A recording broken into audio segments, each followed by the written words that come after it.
The Stadium Pulse game of the week.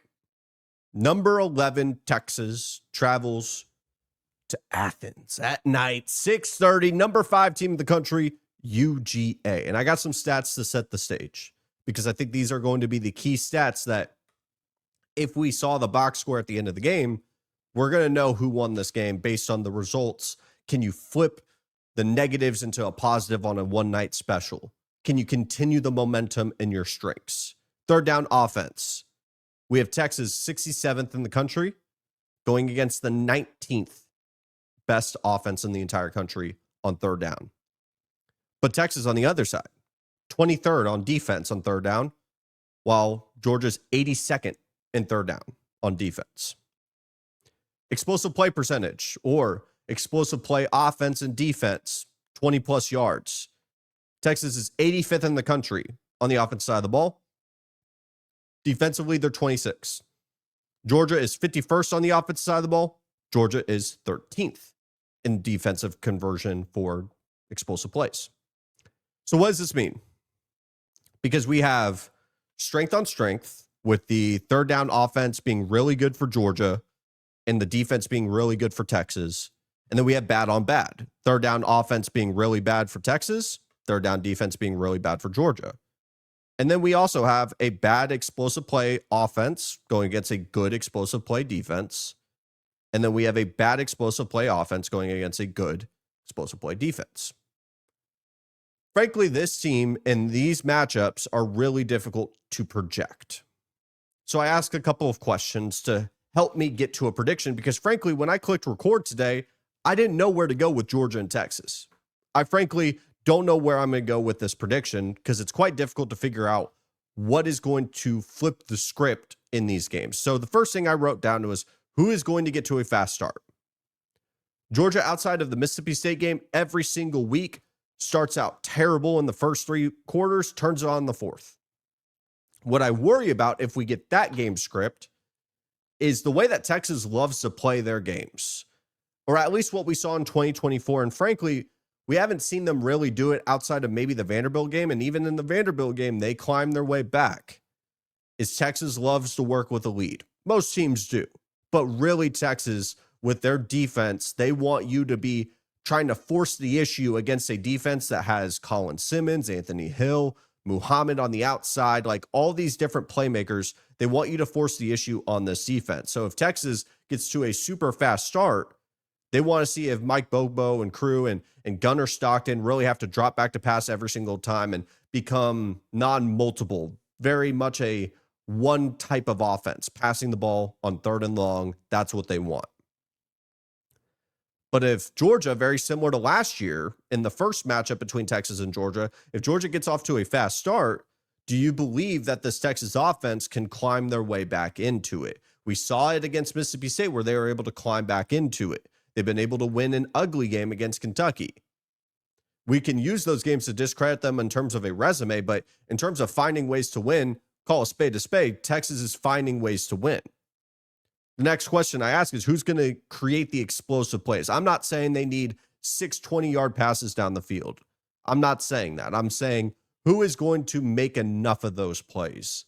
Is it going to be a Zachariah Branch screen for 25-plus yards to put you in a field goal range to win the game? Is it going to be a Ryan Wingo screen pass that ends up breaking the game open in the first quarter for a 60-yard touchdown? Texas is off and running. That's something I want to know going into this game. And then I question the secondaries on both of these teams. Texas gets Mississippi State. That secondary didn't look great. Florida, secondary didn't look great. Time and time again, even Vanderbilt. Diego Pavia had, I believe, a career high in passing yards. Sure, they were working behind a lead. Diego Pavia had a career high in passing yards. The Texas secondary is a question mark going into this game, just as much as a Georgia secondary.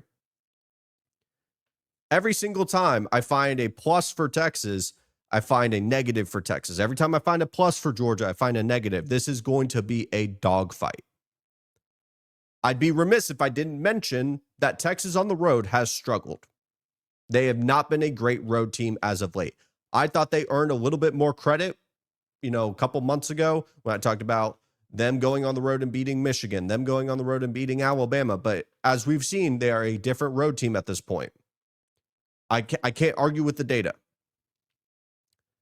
And so I begin to ask the questions as we get deeper and deeper into the analytics and the advanced stats and some of the narratives going into this game, because Georgia doesn't need this game to make the college football playoff. They're at the tail end of their conference play. They'll go play Georgia Tech to finish the year. If they win this, they'll be in a pretty good position to at least try to find a way into the SEC championship. But I think even if they were to lose this one, get the job done against a Georgia Tech team, they could still make the college football playoff pretty comfortably. They don't need it. Texas, at the bare minimum, needs this to be a close game. They cannot afford this to be a blowout. They need this to be a one-score game or win it. And they are in a make-or-break spot into their season. I then asked the question, let's simplify this game. Who's got the better head coach? Okay, Kirby Smart's better than Sarkisian. Don't really need to argue that. Who is the better quarterback? More talented quarterback is Arch Manning, who has been playing better. But Gunnar Stockton's been the better quarterback all year. The better rushing attack, Georgia. The more dynamic passing attack. As of late, it looks like Texas, ever since, I believe, that third quarter in Mississippi State, they've been able to put up points pretty easily. Now, they have faced a couple of teams that have not been able to tackle on the outside. And I do really wonder, with the secondary of Georgia, it isn't really the coverage ability that I'm as worried about. Can you tackle on the outside? Because what Georgia's going to try to do is limit a lot of the explosives, in which you're going to see Sarkisian try to attack the underneath. What I worry about for Sarkisian in this sense is I don't know if he's going to adjust. He had 2 attempts against Georgia last year with Quinn Ewers in that offense, obviously with Matthew Golden and all this. And they faced off against Gunnar one time because they faced off against Carson Beck the first time. Now you have your third chance on the road at night, hostile environment, obviously different teams.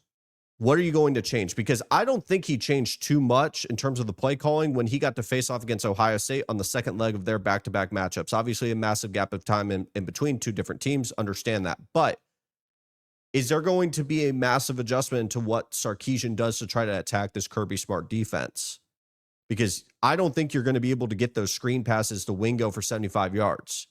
This Georgia offense will not allow for you to create these major explosives. That depends on how fast they start.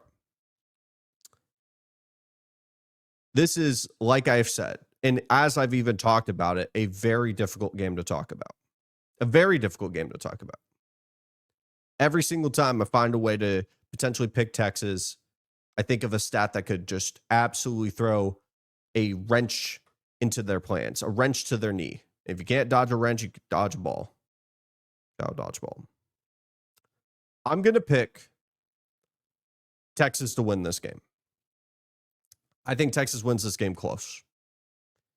It doesn't make sense. And frankly, you want to know my honest to God prediction and why I'm doing what I'm doing?